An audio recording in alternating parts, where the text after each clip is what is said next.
Hello everyone, my name is Mew79 and today I've got some daily race speed. So this was recorded on Monday night, so basically when all the big boys come out. So starting in 5th behind basic Ollie, who's in the Ford GT. Myself, I'm in the McLaren F1 with the beautiful Golf livery. Looks absolutely brilliant, go check it out. But here, because the McLaren is so strong because of its top speed, we are gaining, even though Ollie started in front of us, we're still gaining so much time on him. And into the first corner, braking just on the 150 board, we're going to look for a move down the inside as we get the cutback, and he leaves the space, but he just gets the better traction out of the corner. Anyway, we've got a pretty decent shot at going in for him into turn 2 anyway because of the slipstream, but it's just not quite going to happen. So we're going to try get the gap so we don't smack into the back of him. So through the left-hander, really tricky corner to get right, especially when if you go too far to the inside you will smack into the wall. In a lot of respects, this track is like Yongyam in South Korea, like I said in my last video. It is a very twisty circuit, but also one that relies heavily on power output, because it's no use having a car that's very good in the corners when you are just going to get absolutely mullered on the straights. Anyway, the gap's about half a second to Ollie in front, so we've definitely lost some time, perhaps because we screwed up turn number 5, I believe. Anyway, into the final corner. It's really tricky to get this one right because it's kind of a double apex corner. But anyway, the gap's half a second to Ollie. Just look how it goes down before we cut to the replay camera. So it's about 4.5 tenths now, and it's just gonna go down towards 4 tenths as we just look there. We've got a Croatian driver actually in the background. It's actually a massive train forming behind to about 9th place. So this could be very interesting. But obviously everyone needs to close up first.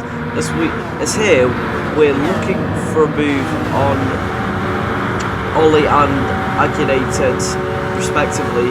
So here we're gonna go 3 abreast into the first corner, and perhaps we can even get 4 in one go.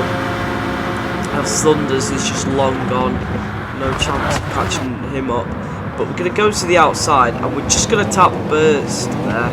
Unfortunately, we're going to get a 1-second penalty. And here we're also going to get hit with a double whammy and squeeze Agu into the wall, unfortunately. So, through the right hand, a really tricky corner. You can't take it flat if you get it dead right in qualifying. But in the race, when you're in a slipstream, there's just no chance. You are going to have to lift. But this chicane is also really tricky to get right because it's a matter of how brave are you on the turning in point. But here we're gaining a lot of time on Ollie, and in fact we're going to have to lift because we are gaining so much in the slipstream. But unfortunately we are going to have to serve the penalty, and we are going to drop down into 6th place. As we've got Portuguese driver on the inside, and that's going to kind of throw us off, and we're going to lose a lot of time, but we get a pretty decent exit compared to the driver in front, and this should allow us to possibly gain on the group in front. But in this race it's almost impossible to break the toe, especially when you are kind of in a different car than McLaren F1. If you're not in that sexy beast, then it's going to be basically impossible to pull away from the cars behind you. But yeah, you can just see how close it is. So go in between Agu and the Portuguese driver Mac Fed. We're going to go all the way around the outside, and in fact Ollie there will cut back, but we are just going to be able to get past Agu, and we're going to move up into 5th place. But there is a massive train now to about 10th or 11th place now, so it's going to be very important that we don't make any mistakes, we don't get any penalties, because one simple mistake such as going into the wall like we did there, if it goes wrong we could end up, you know, dropping 5 places. But through the right-hander, the gap's about 4 tenths to McFed in front. However, he hits the wall, and that's just going to allow us to sneak back into 4th place. But here, the chicane, really crucial that you don't kind of mess it up, because there we lost about a tenth or so. And because the section now is basically flat, it's going to be even harder to close up. So into what is basically the final corner, because it's double apex. And around the first part, not too bad, and actually we do gain a lot of time on Ollie and burst in front. But it's just not going to be enough. Ollie is about 2nd in front, and as you all know, the slipstream is about 8 tenths or so. So here, side by side with Aggie, but actually McFed comes storming through in the McLaren, and we're going to drop down into 5th place. However, we are going to pick up a slipstream, and we are going to go to the left hand side, maybe try and get it moved on round the outside. It's going to be a case of who has the biggest balls. And into the first corner, we've got Aggie on our inside. Unfortunately, we just turn in on him, and he picks up a 3-second penalty. Very unfortunate for him, but I just didn't see him on my inside until it was too late. However, we've got Burst going really slowly for some reason, so we're going to move up into 4th, courtesy of basically not doing anything, really. So into turn number 4, pretty important corner that, because it really determines how quickly you can take this corner here. Really hugging the inside, and then doing the same for this corner as Aggie goes really wide, so we're going to be able to slip up the inside to the chicane. And again, Ollie is just a bit too far in front, but here we can just see how close Aggie really is. And maybe he can look for a move before it deserves the penalty, but it just doesn't quite do that. So we are going to stay in 3rd place, I believe, unless we make a catastrophic error. So into the final corner. Really difficult as to when to get on the power, otherwise you will slam into the wall like I have. We're just going to whip it forward, because it's going to be a 3rd place. Not a bad result, considering we did have a penalty, and if we didn't get that penalty we could have been fighting for P2.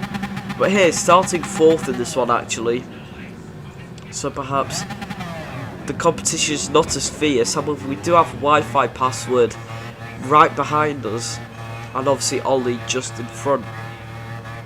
So this is going to be very important that we do not make any mistakes, because we're fighting for a higher position than we were before. So perhaps it is going to be a bit harder to gain on the cars. However, Ollie's in the Mustang, which is not as good with a straight line as the Ford GT. So into the first corner, we are going to go to the left hand side, and in fact Burst gets a really bad kind of apex, and we're going to look for a move on the outside of Aggie, but I just get a snap of oversteer, so he's going to tuck back in front. The gap is only half a second as Ollie goes side by side with Burst, and he's going to look for the move, but he just backs off, and that's going to throw everything out of the window as Aggie goes a bit wide. And I didn't know where to go, so I just get a wobble of oversteer. However, no one crashes, so it's all fine. So through the right hand, really important corner, because it sets you up for the kind of rest of the lap, sort of. Apart from the final 2 corners. So anyway, through the chicane, really nice, and we are gaining a lot of time on Aggie here.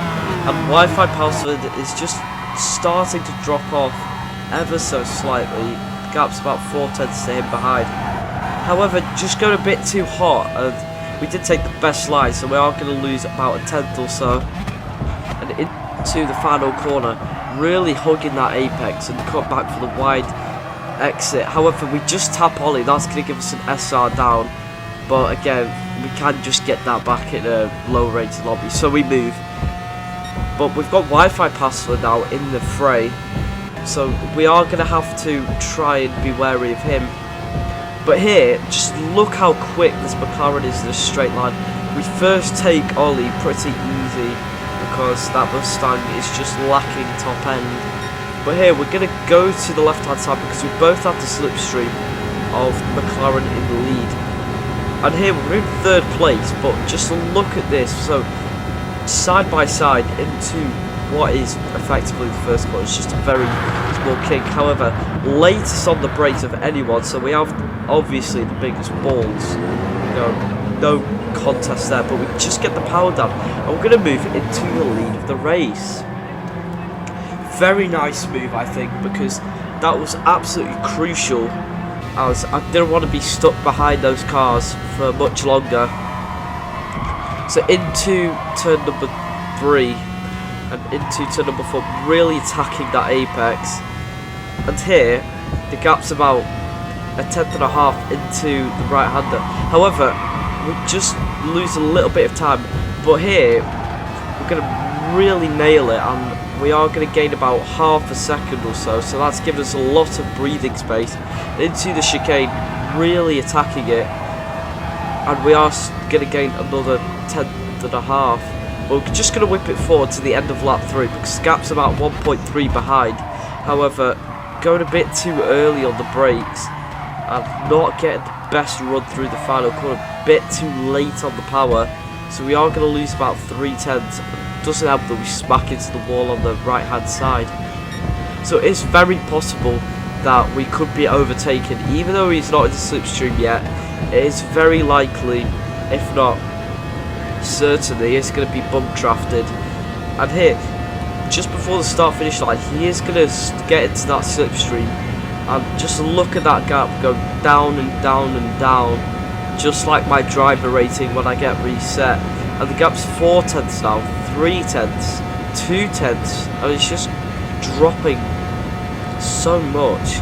And into the first corner, just doesn't quite pull ahead, so thankfully we are going to be able to defend. He goes around the outside, but we just cover it off, and we are going to stay on board for this final lap because it's very close finish. So you can just see the gap behind is a quarter of a second or so. However, if I make one mistake, we are going to drop places. But here, not the greatest run, could have taken a tighter line, I think. And then through turn 4, pretty decent exit, so we didn't lose any time there. And here, attacking it as much as I can, but I don't get to the inside as much as I would have liked to. But this is a corner where I definitely gained a lot of time on Agu behind. And into the chicane, going as far to the inside as possible without hitting the wall. But unfortunately, even though we have put in a pretty decent middle sector, Agu has still got the slipstream, and as you know, I do not do well at this final corner, so it's very likely that he will swamp me at the end. So through the final corner, a bit later on the brakes, little bit better, but again, not on the power early enough, I don't think. So the gap's 3/10 behind. But here, what I should have done really is backed off so he couldn't have got the slipstream. But instead, I just kept going, and that was probably why what happened next happened. So on the run to the line, he pulls over to the left hand side because he has the slipstream, and side by side to the line. Are we going to be able to keep first place? Not quite, but it was a great finish, great race. Really enjoyed it. So if you did enjoy, like and subscribe, turn on those post notifications. But take care everyone, and goodbye.